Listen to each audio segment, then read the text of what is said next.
National conference लगातार आपको निशाना बनाई रहे और आपका टैग बीजेपी और बाकी पार्टियों के साथ कर रही क्या? वो काफी टैग लगते आ रहे हैं पिछले 30 साल से। वो दिल्ली जाएं तो वहां बोलते हैं अलबर, यहाँ बोलते हैं बीजेपी। वो पहले मन बनाने में हूं क्या, मैं खुद अब कंफ्यूज हो गया। उनको बोलो वो मन बनाते हैं। देखिए मेरी बात सुनिए, ये एक सिंपल सी बात है। स्टेट चली गई, 370 चला गया, 35 से चला गया। आज हम यूनियन टेरिटरी है और 5 साल से इलेक्शन नहीं हुए। जब हम जवाब ढूंढेंगे, मेरे को भी जवाब देना पड़ेगा। लेकिन मैंने सिर्फ 2.5 साल, एक पशुपालन मंत्री था मैं 2.5 साल। जिन लोगों ने 20, 30, 40 साल हुकूमत की है, जवाब तो ज्यादा उनसे मांगा जाएगा। सो ये हमें कोई जाती जिद नहीं है नेशनल कॉन्फ्रेंस का। लेकिन जिस हालत में हम हैं, नेशनल कॉन्फ्रेंस नहीं कह सकती कि मेरा इसमें कोई रोल नहीं। उनका बाज़ाब्ता रोल है, क्योंकि 31 साल लगभग 50% के टाइम जो है हुकूमत उनके पास थी। इसलिए हम उनसे उनको तनकीद नहीं करते, उनसे सवाल पूछते हैं और हम ये उम्मीद रखते हैं कि वो सवालों का वो जवाब दें। चीजें हैं डेवलपमेंट एंड डिग्निटी।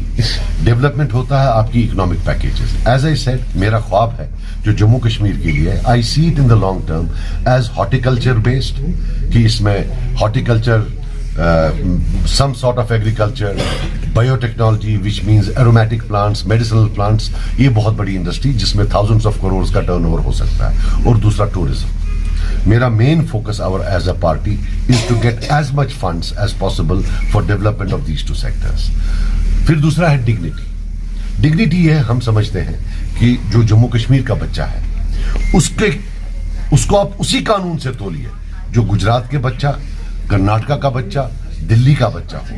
जो यहां एक एक्स्ट्रा ऑर्डिनरी जो इन्होंने सेट ऑफ रूल्स बना के रखा है जम्मू कश्मीर के बच्चों के लिए, बिलखुसूस जो ये कल्चर ऑफ पुलिस सर्टिफिकेट्स है, और किस police certificate on what basis, वो डिग्निटी की बात है कि भाई अगर एक खानदान में एक बंदा कहीं इन्वॉल्व था तो उसके भाई को, उसके बाप को, उसके बेटे को, उसकी बेटी को, बहन के बेटे को, भाई के बेटे को, किसी को नहीं मिलेगी। और ये हमारा कोई बाहर का नहीं है, ये इन्हीं सरकारों ने ये कानून बनाया। पूरी दुनिया में कहीं ये कानून नहीं है कि बाप की सजा बेटे को, या बेटे की सजा बाप को, या भाई की सजा भाई को। ये सिर्फ जम्मू कश्मीर में है।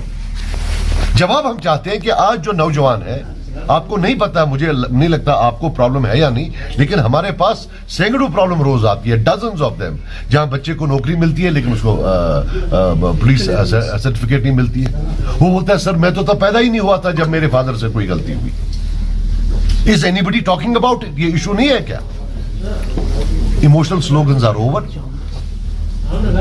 आप इलेक्शन लड़िए on the basis of what people face in their day-to-day lives, and I will do what it takes to ensure that we have the same set of laws as in any other state in India. You cannot have special coercive laws just for the youths of J&K, that I promise you. Sir, कल उमर साहब को अल्लाह ताला ने माफ किया है, उसको certificate है, वो कुछ भी कर सकता है, वो कुछ भी कर सकता है, वो जन्नत की सर्टिफिकेट दे सकता है, सफाई की, वो कुछ भी कर सकता है, उसका आप छोड़ दो। देखो मैं नहीं बोलना चाहता, वो मेरा हरीफ है, लेकिन फिर ये बोलते हैं कि भाई ये गाली गलौज करता है, वो टरबाज है, वो बहुत डर मारता है।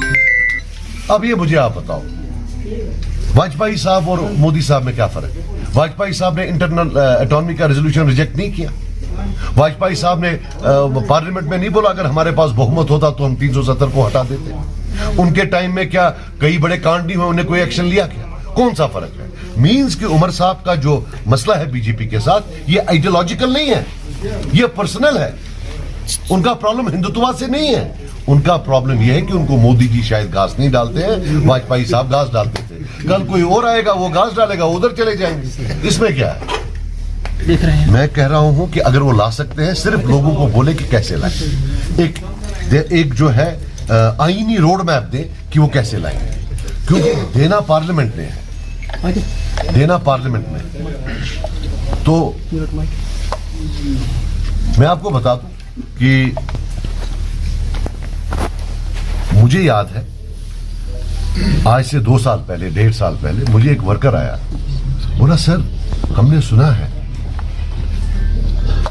नेशनल कॉन्फ्रेंस वाले बोलते हैं कि जो सीटें सजाद साहब को आएंगी ये इस्तेमाल की जाएंगी असेंबली में एक रेजोल्यूशन पास करने के लिए जो सुप्रीम कोर्ट भेजा जाएगा, क्योंकि तब खबर थी कि असेंबली इलेक्शन होगा, तो ये झूठ उन्होंने डाल दिया कि जी रेजोल्यूशन पास होगा वो असेंबली जाएगा। फिर सुप्रीम कोर्ट ने फैसला भी सुना दिया। उनको अगर लगता है कि देखो, क्योंकि इनके 3 MP वहां होते हुए 370 लिया, वो कुछ न कर पाए। अब अगर इनका कोई MP गया, अगर गया, वो कैसे वापस लाएगा, वो इनको लोगों को समझाना चाहिए। झूठ नहीं चलेगा, कितना झूठ बोलेंगे।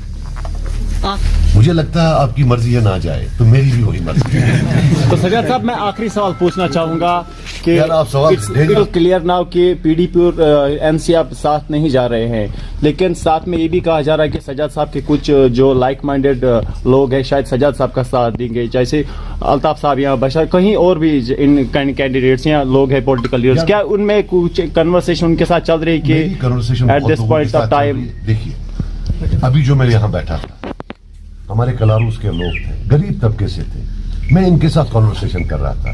ये conversation from here till top मेरी चलती रहेगी इन परस्यूट ऑफ अ विन।